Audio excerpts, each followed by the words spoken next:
sa Tambalang Marcos Duterte. BBM! BBM! BBM! BBM! BBM! BBM! Hindi nyo na po itatanong. Alam ko po na marami sa inyo ay kanina pang nagantay, kanina pa nakabilad sa araw, ngunit hindi kayo umaalis. Kaya hanggang ngayon, ang bilang ngayon, itong rally na ito na ang pinakamalaking rally sa buong kampanya ito. Salamat Cebu sa inyong suporta, sa inyong tiwala.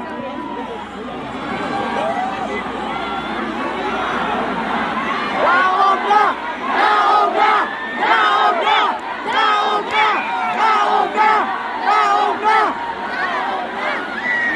Tagalog siya na makasapot! Naririnig ko po, nung papasok pa kami, malayo pa kami.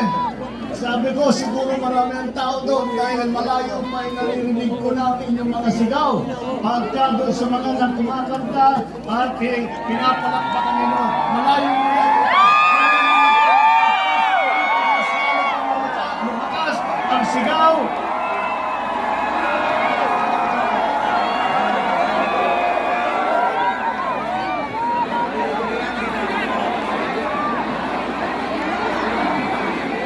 Sabi ko, buti dito sa Cebu, pati yung mga dalagita, humihiyaw.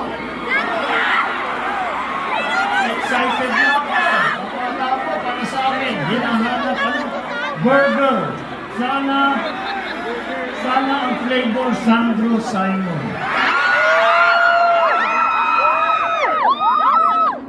Excited pa naman ako.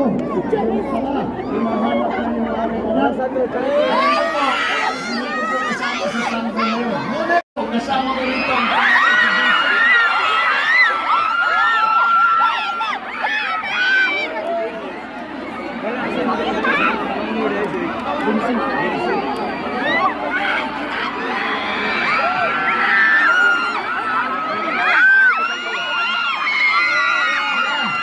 nakalimutan niyo po si Sandro at si Simon.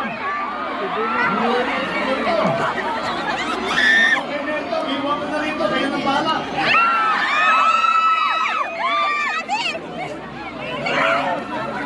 Maraming salamat sa inyo lahat.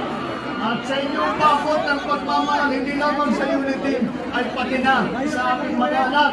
Alam niyo po, hindi ko na po sinasama si Sandro. Dahil po, totoo ito, ay nung nagsisimula pa lang ako ng mamulitika, ay pinayuhan ako, binigyan ako ng advice ng aking magulang. At sabi nila sa akin, ay huwag kang aakyat ng entablado na may kasama kang mas magandang lalaki sa'yo. Sabi ko, Sandro, diyan ka na lang muna sa Ilocos Norte.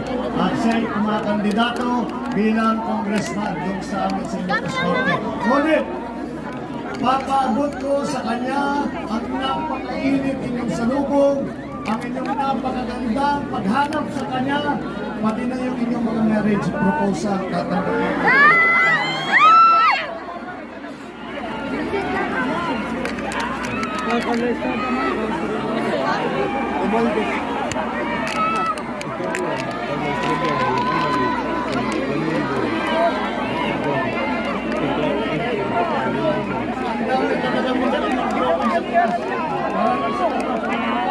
Alam niyo po, napakaganda ng buhay na binigay sa atin ng ating mga kababayan. Kapag kami ay nagmamotorcade o kami ay nagrarally, lagi pong may dala ang ating mga kasama na ganito, kaya nakakatawa po ng puso. At kami po ay hindi sapat ang salita lamang upang maibangon namin ang upang masabi namin ang tunay na pasasalamat namin sa inyong suporta, sa inyong tuwala, at sa lahat sa inyong pagmamahal.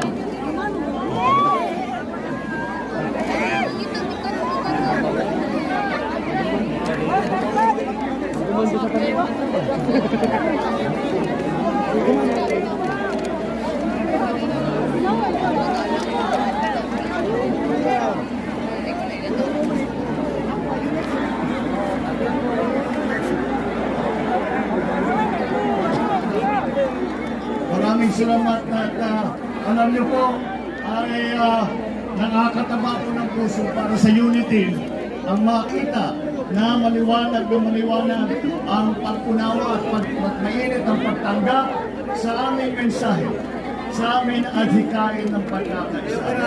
Yan po ay ang aming naging mensahe sa unity sa tambalang Marcos Duterte.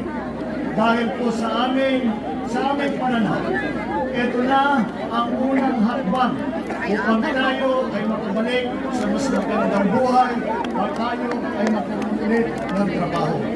Ngunit sa nakikita ko, dito sa Cebu ay hindi na kailangan ipaliwanag ang pagkakaisa dahil nagkaisa na ang Cebu sa likod ng unity at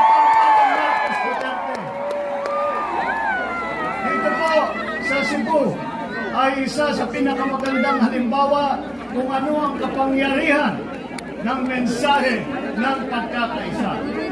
Dahil dito po sa Cebu, nagbuo ng isang grupo para ipagsama-sama ang pwersa ng mga Cebuano na hindi hati-hatiin ang lalawigan ng Cebu.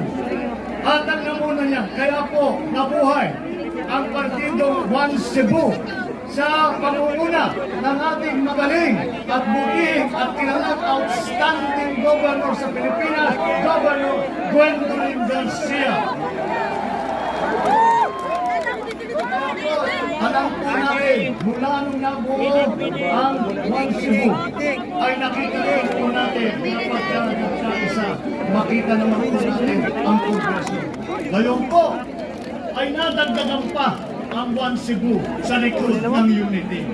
Dahil hindi lang Cebu Province ang pinag-usapan, naging One Cebu Island na kasama ang Cebu City, kasama ang Lapu-Lapu City, kasama ang Mandawi City, kasama lahat sa One Cebu Island na sumusuporta at nagpapahayag ng tiwala sa ating mensahe ng pagkakaisa. Yan ang magiging halimbawa para sa buong Pilipinas, ang halimbawa dito sa Cebu Province, dito sa Cebu Island.